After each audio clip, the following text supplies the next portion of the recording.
चलिए सबसे पहला हम डिपार्टमेंट ले लेते हैं आपका बीआरओ यानी कि बॉर्डर रोड ऑर्गेनाइजेशन। देखिए गाइज, इसमें सिर्फ ग्रेड डी की जो वैकेंसी होती है, यानी कि आप ये वाली वैकेंसी यानी कि 2400 ग्रेड पे की सिर्फ वो आती है। अगर मैं इसकी टेंटेटिव वैकेंसी की बात करूँ 4 है, और अगर आप मेरी वीडियो देखेंगे तो उसमें भी जो रिप्लाई है वो 4 का ही है। तो इसमें भी तस से मस कुछ नहीं होने वाला, लगभग यही वैकेंसी आपकी रहेगी। ठीक है, अब हम नंबर 2 की बात करते हैं। देखिए ये मिनिस्ट्री आपकी सेंट्रल विजिलेंस कमीशन, ठीक है, सीवीसी। बेहतरीन डिपार्टमेंट है, जिसको दिल्ली चाहिए वो आराम से आंख बंद करके इसको अप्लाई कर सकता है। इसमें देखिए दोनों ही होती है आपकी, ग्रेड सी भी और ग्रेड डी भी। अगर मैं वैकेंसी की बात करूं तो जो आपका ग्रेड डी वैकेंसी है वो टोटल एक वैकेंसी है जो यूआर की है। ठीक है, एक वैकेंसी है आपकी ग्रेड डी में। ठीक है, और ग्रेड सी में जो आपकी वैकेंसी है सीवीसी में, सेंट्रल विजिलेंस कमीशन में, वो 2 वैकेंसी है और वो दोनों भी यूआर की है। तो आपकी जो ये दोनों वैकेंसी है यानी कि टोटल 3 वैकेंसीज, ये भी आपकी एज इट इज़ ही रहने वाली है। इसमें भी कोई इंक्रीजमेंट या अपडेशन अभी की डेट में मुझे नहीं मिली है। तो चलिए आप चलते हैं, आपको तीसरे डिपार्टमेंट पर मैं लेके चलता हूं। देखिए ये तीसरा डिपार्टमेंट है आपका controller general of defence account. ठीक है, CGDA, controller general of defence account. तो अगर मैं इसकी भी टोटल वैकेंसी की बात करूं जो है 19। ठीक है, ये ग्रेड डी में है, और ये भी जो वैकेंसी है आपकी एज इट इज ही रहने वाली है, इसमें कोई बढ़ोतरी नहीं होगी। नंबर 4 की अगर मैं बात करूं आपकी, तो सी एंड ए जी। ठीक है, इसकी जो आपकी वैकेंसी है, देखिए मुझे इसमें बहुत से लोगों ने स्टेट वाइज वैकेंसी के लिए कहा था, मैंने बहुत ट्राई भी किया, बट इन्होंने मुझे रिप्लाई नहीं दिया। सो मैं आप तक नहीं प्रोवाइड करा पाया इनकी स्टेट वाइज वैकेंसी। बट हाँ, स्टेट वाइज वैकेंसी इसमें होती है, और आपको हर स्टेट में लगभग जो मेजर सिटीज़ हैं वो वहाँ पर इनके ऑफिस मिलेंगे। तो जिनको भी अपना होम टाउन चाहिए वो इसको चूज़ कर सकते हैं। तो सी एंड ए जी की बात करूँ तो टोटल 50 वैकेंसी है, और 50 का ही मुझे रिप्लाई मिला है, आप वीडियो में जाकर देख सकते हैं। ठीक है, नंबर 5 पे चलते हैं। ये भी सिर्फ ग्रेड डी की ही वैकेंसी निकालता है। ठीक है, इसके बाद हम नंबर 5 पे चलते हैं, सीबीडीटी। देखिए मैं इस डिपार्टमेंट की बात करूं तो केवल ग्रेड डी यानी कि 2400 पे ये वैकेंसी निकालता है। सबसे ज़्यादा वैकेंसी इन्हीं में से एक में होती है, सीबीडीटी या फिर सीबीआईसी। सीबीडीटी जो है, इसकी जो इस साल की वैकेंसी अगर मैं देखूं, वैकेंसी की बात करूं तो तकरीबन 219 वैकेंसी है टोटल। ठीक है, मैं देखिए इसमें एक्स सर्विसमैन वगैरह इंक्लूड नहीं कर रहा हूँ, सिर्फ जनरल वैकेंसीज। सो 219 वैकेंसी है, और ये वैकेंसी जो है वो एज इट इज़ तो है आरटीआई के हिसाब से, लेकिन आरटीआई का जो रिप्लाई है या जो मुझे इन्फॉर्मेशन मिली थी वो बहुत पुरानी है। और ये ऐसा डिपार्टमेंट है जो आपके फाइनल रिजल्ट तक अपनी वैकेंसीज को वेरी करता है, घटाता भी है और बढ़ाता भी है। घटाने के चांसेस बहुत कम देखे गए हैं। 2017 में सीबीआईसी ने ऐसा काम किया था, जो अपनी वैकेंसी को हटाकर 2018 में जोड़ा था। ठीक है, उसमें कुछ एसएससी का भी फॉल्ट था, तो 2017 वालों के साथ बहुत गलत हुआ। जब भी हुआ ग्रेड सी के लिए जो 4200 का पोस्ट आया था, 400 के आसपास तकरीबन वैकेंसी, तो ऐसा सीबीडीटी भी कर लेता है या फिर एसएससी कर लेता है। तो देखिए इसमें जो वैकेंसी है 219, वो अभी भी यही है, लेकिन आप मान के चलिए कि जो इसमें वैकेंसी है वो वेरी कर सकती है, यानी कि इंक्रीज हो सकती है। तो मैं इसमें मार्जिन लेके चलता हूँ 20 से 30 वैकेंसी का ग्रेड डी में। ठीक है, तो चलिए अब हम बात कर लेते हैं अपने 6 नंबर पर।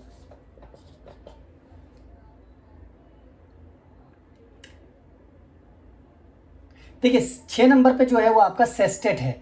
ठीक है, सी यानी कि custom Exide and service tax appellate tribunal. ठीक है, सेस्टेट। ठीक है, ये वैकेंसी जो है वो आपकी सिर्फ 4 टोटल वैकेंसी है।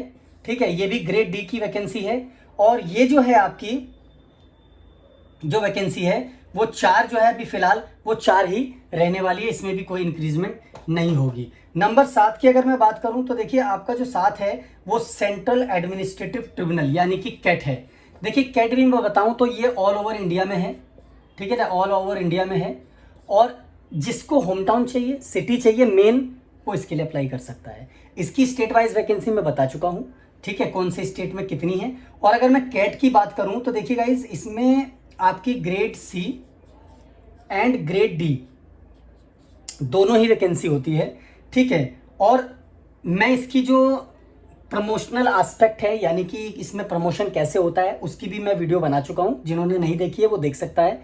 अच्छा डिपार्टमेंट है अगर आपको 4600 मिलता है, बट अगर आपको 4600 ना मिलके 2400 मिलता है तो मेरा प्रेफरेंस रहेगा आप डीओपीटी या फिर रेलवे चूज कर लीजिए। रेलवे इस समय है नहीं एसएससी में, जिनका रेलवे में सिलेक्शन हुआ है वो चूज कर सकते हैं इसके अगेंस्ट। अगर 2400 मिलता है तो 4600 बेस्ट है, कैट से बढ़िया है नहीं। लेकिन काम का वर्कलोड इसमें ज़्यादा है क्योंकि ये एक तरीके से ओपन कोर्ट है, ठीक है, सर्विस मैटर रिलेटेड, ठीक है। तो चलिए कैट की अगर मैं बात करूं तो ग्रेड डी में जो आपकी वैकेंसी है टोटल वो है 3 वैकेंसी। ग्रेड सी की जो वैकेंसी है वो 2020 के लिए वैकेंसी निल है, यानी कि कोई वैकेंसी ग्रेड सी की फिलहाल नहीं है, ठीक है। आपकी ग्रेड डी की 3 वैकेंसी है। तो चलिए अब अगले अपने 8वें डिपार्टमेंट की बात कर लेते हैं।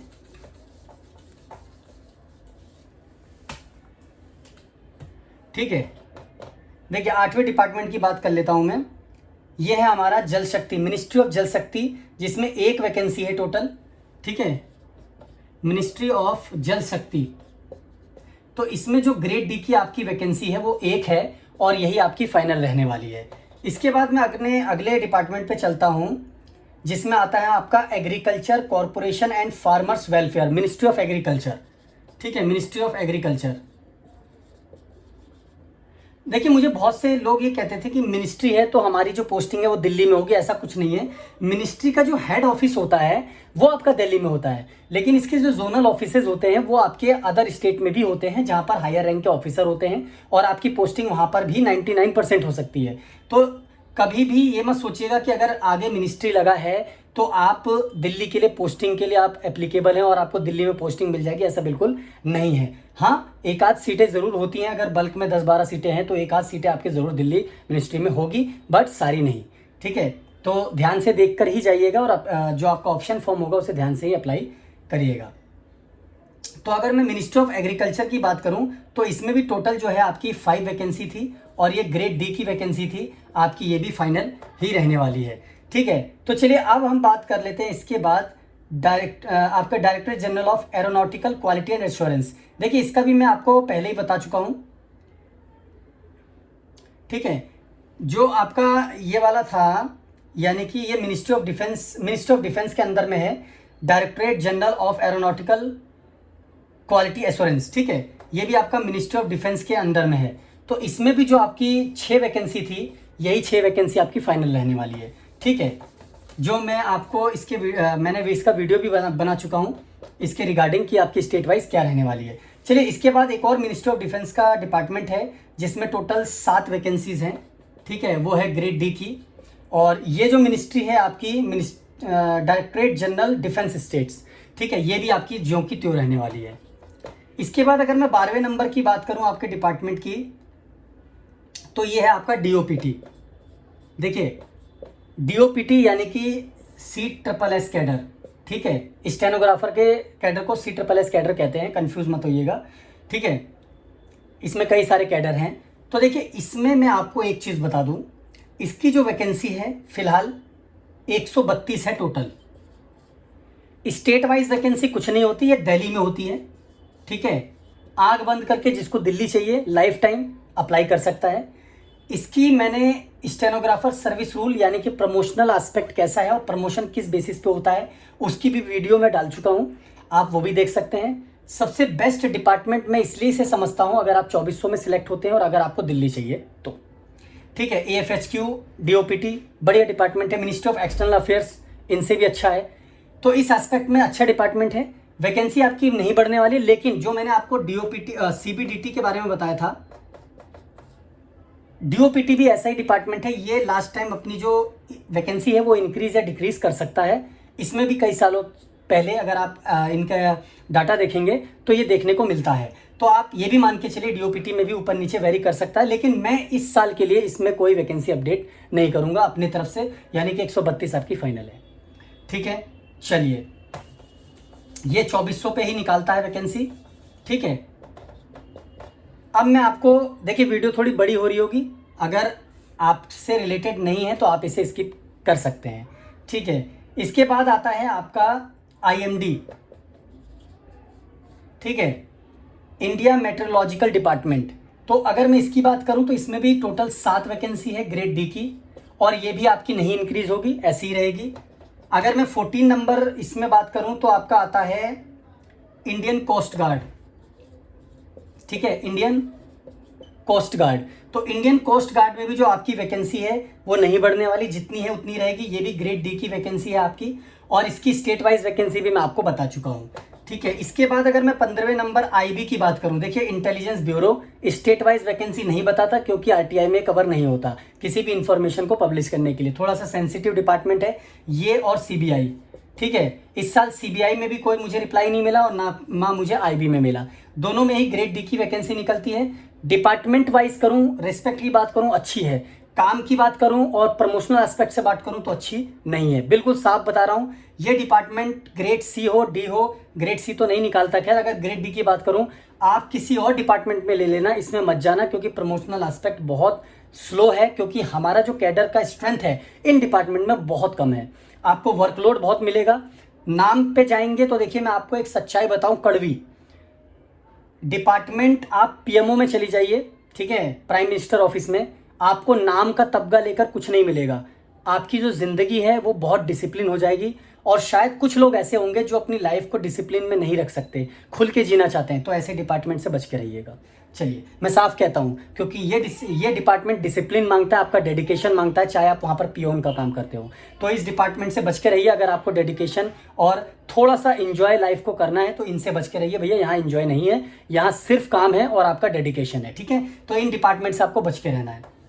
चलिए,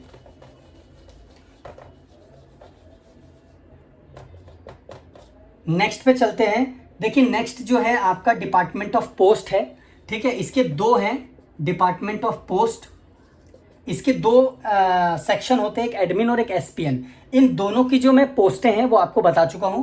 ये भी आपकी इंक्रीज नहीं होने वाली, जैसी है वैसी ही रहेगी, ठीक है। आपकी वैकेंसी नहीं बढ़ेगी। स्टेट वाइज की मैं बता चुका हूं आपको पहले ही कि क्या रहने वाले। अब हम बात करते हैं अपने अगले डिपार्टमेंट की, जिसका नाम है environment, forest and climate change. इसमें 11 वैकेंसी थी ग्रेड डी की, ठीक है। और ये 11 वैकेंसी की वैकेंसी जो है वो आपकी एज इट इज़ रहेगी, इसमें भी कोई इंक्रीजमेंट नहीं होगी। देखिए, मैं इसलिए डिपार्टमेंट की बात बता रहा हूँ क्योंकि इसमें से कई ऐसे डिपार्टमेंट है जिसकी मैं स्टेट वाइज वैकेंसी नहीं बता पाया था, इसलिए अपोलोजाइज भी करना है। और जिनकी बताया था, कुछ इसमें प्रमोशनल एस्पेक्ट की भी मैंने वीडियो बनाई है, आपको पता चल सके इसलिए। इसके बाद हम चलते हैं अपने अगले डिपार्टमेंट पे, AFHQ। देखिए, AFHQ जो है ये ग्रेड C और ग्रेड D दोनों की ही वैकेंसी निकालता है, और 99% आपकी पोस्टिंग जो है वो दिल्ली में होगी। 99% वैकेंसी इसमें 100% से थोड़ा कम मान लीजिए, 99% हर साल अपनी दी हुई पे इंक्रीज करता है, यानी कि बाद में वैकेंसी जो है वो इंक्रीज होती है, क्योंकि ये भी जो है अपने जोनल ऑफिसेस से बाद में अपडेट लेते रहते हैं, और जैसे इन्हें फाइनल अपडेट मिलता है ये अपडेट SSC को दे देते हैं। तो इसमें भी जो वैकेंसी है बढ़ती है। अगर मैं इस साल AFHQ की बात करूं, ठीक है, 2016 में बाहर आई थी इस डिपार्टमेंट में, और मज़ा आ गया था जिनका इसमें जॉब लगा। 4600 में ज़बरदस्त वैकेंसी आई थी, 100+। तो चलिए, AFHQ के अगर मैं 2020 की बात करूं तो तकरीबन ग्रेड C में जो है आपकी 7 वैकेंसी है, ठीक है, और D में जो है वो आपकी तकरीबन 4 वैकेंसी है, ठीक है। तो इसमें जो है आप वैकेंसी इंक्रीज कर सकते हैं। मैं इसमें भी 4 से 5 वैकेंसी जो है मिनिमम तौर पर अब लेके चलता हूं कि 4 से 5 वैकेंसी और अपडेट हो सकती है बाद में, ठीक है। चलिए,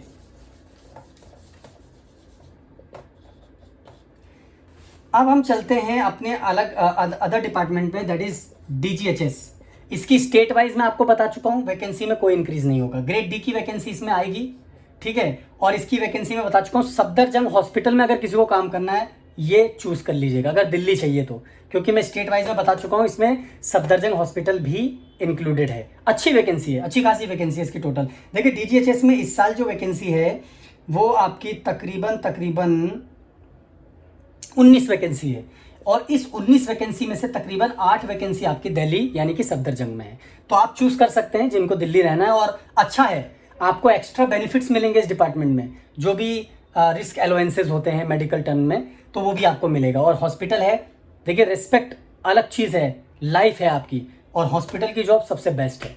ठीक है, आपको हर सुख सुविधा, सबसे पहले शिक्षा और स्वास्थ्य चाहिए, आपको मिल जाएगा इसमें। ठीक है, चलिए इसके बाद हम अगले डिपार्टमेंट पे चलते हैं। मैं इस वीडियो को ज़्यादा लंबा ना खींच के छोटा कर देता हूँ। देखिए मिनिस्ट्री ऑफ टेक्सटाइल में आपकी एक वैकेंसी आप एज इट इज रखिए, लेबर एंड एम्प्लॉयमेंट।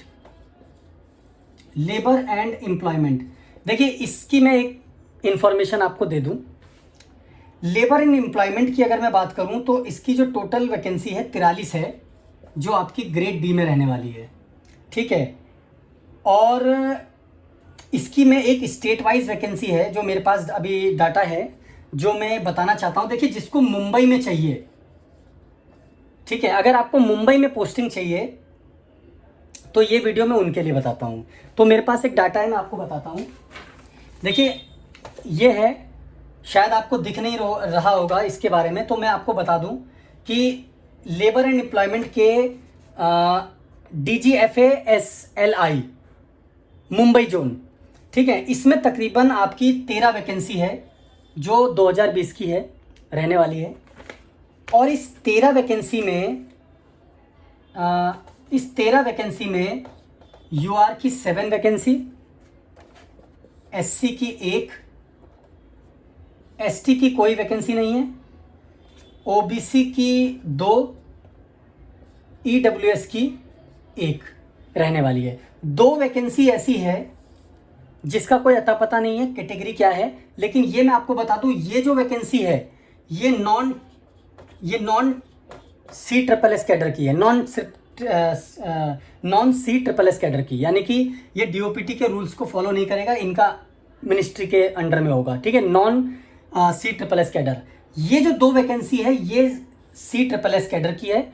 ठीक है, ये 2 वैकेंसी DOPT नहीं है, DOPT के CSSS कैडर को रूल को फॉलो करता है, ऐसी वैकेंसी है। ठीक है, तो ये 2 वैकेंसी है, और आपकी जो ये है टोटल तकरीबन 11 वैकेंसी, तो टोटल 13 वैकेंसी आपकी है। जो मुंबई में पोस्टिंग लेना चाहते हैं उनके लिए मैं बताना चाहता हूँ। ठीक है, आपकी वैकेंसी एज इट इज रहेगी मिनिस्ट्री ऑफ लेबर एम्प्लॉयमेंट में। चलिए आगे बढ़ते हैं।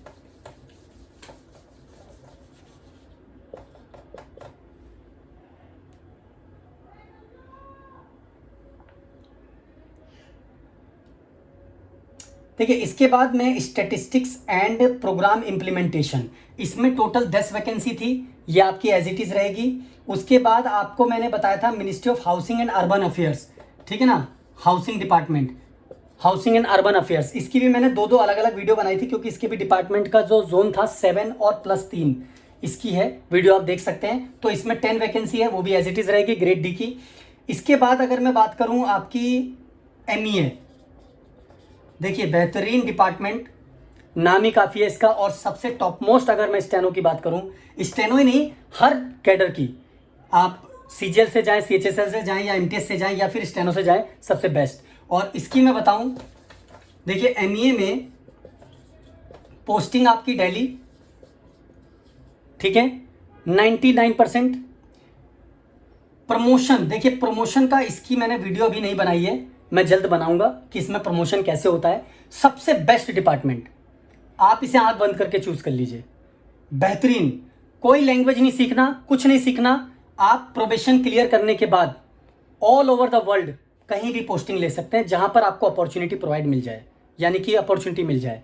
बेहतरीन डिपार्टमेंट, इससे बेहतरीन डिपार्टमेंट कोई भी नहीं है। और जो आप आउट स्टेशन यानी कि अपने कंट्री को छोड़कर पोस्टिंग लेने जाएंगे, आपको उस इनकम का इनकम टैक्स भी नहीं देना होगा, आपको, आप में से बहुत से लोगों को ये पता नहीं होगा। तो सबसे बेहतरीन डिपार्टमेंट है, इसकी जल्द मैं प्रमोशनल एस्पेक्ट के लिए, यानी कि स्टेनोग्राफर का प्रमोशन कैसे होता है उसकी वीडियो में ज़रूर बनाऊंगा। तो अगर मैं इसकी वैकेंसी की बात करूँ तो 10 आपकी ग्रेड डी में है, एज इट इज़ रहने वाली है। और अगर मैं ग्रेड सी की बात करूँ तो इसमें जो वैकेंसी है वो आपकी 20 वैकेंसी है ग्रेड सी की, वो भी आपकी एज इट इज रहने वाली है। इसमें भी आपकी जो वैकेंसी है वो अप एंड डाउन होती है, मैं इसमें भी 2 से 4 का जो प्लस है वो मान लेता हूं। ठीक है, चलिए इसके बाद मैं आपको लेके चलता हूँ कुछ और डिपार्टमेंट है जिसमें इलेक्ट्रॉनिक एंड इंफॉर्मेशन टेक्नोलॉजी है, जिसमें आपकी एक vacancy as it is. Information and broadcasting के टोटल 12 वैकेंसीज हैं और इसकी स्टेट वाइज मैं बता चुका हूँ। ये भी वैकेंसी आपकी ऐसी रहेगी, इंफॉर्मेशन एंड ब्रॉडकास्टिंग, ठीक है। जिनको दिल्ली चाहिए तो दिल्ली की भी पोस्टिंग इसमें है, आप देख लीजिएगा। नेशनल एनआईए, देखिए एनआईए भी अपनी वैकेंसी को डिस्क्लोज नहीं करता है कि कहाँ पर कौन सी वैकेंसी है। तो 2 वैकेंसी है, मेजर सिटीज़ में इनकी वैकेंसीज होती हैं, रूरल एरियाज़ में नहीं मिलेंगी आपको। तो एनआईए की 2 वैकेंसी है, इसमें भी अप एंड डाउन हो जाता है, तो मैं भी इसमें 2 से 4 वैकेंसी मान लेता हूँ और बढ़ सकती है। इसके बाद आपकी मैं डेवलपमेंट कमिश्नर, ठीक है, इसमें 1 वैकेंसी है टोटल। और उसके बाद आपकी रजिस्ट्रार जनरल ऑफ इंडिया, जिसकी टोटल 9 वैकेंसी है, तो ये भी आपकी एज इट इज़ रहेगी। देखिए अगर मैं आपको वैकेंसी की बात करूं तो आपकी 757 टोटल वैकेंसी है, ठीक है। फिलहाल यही आपकी फाइनल वैकेंसी है, ठीक है। आपकी यही वैकेंसी फाइनल रहने वाली है, ठीक है, ये क्लियर है। दूसरी बात, आपकी जो वैकेंसी बढ़ेगी, अगर बढ़ी तो या तो आपको एक एडिशनल मिनिस्ट्री मिल जाए, तब ऐसा कई बार हुआ है, आप 16-17 से पहले का देख लीजिए, ऐसा हुआ है। या फिर सीबीडीटी, सीबीआईसी, डीओपीटी, एमईए, एएफएचक्यू और एक आध मिनिस्ट्री होंगी, ठीक है। इसमें डिपार्टमेंट ऑफ पोस्ट भी है, लेकिन मैं नहीं मानता उसे, क्योंकि रिप्लाई बहुत करंट है। तो ये वैकेंसी ऐसी है जिनमें आप अपनी जो वैकेंसी है वो अप एंड डाउन मान सकते हैं।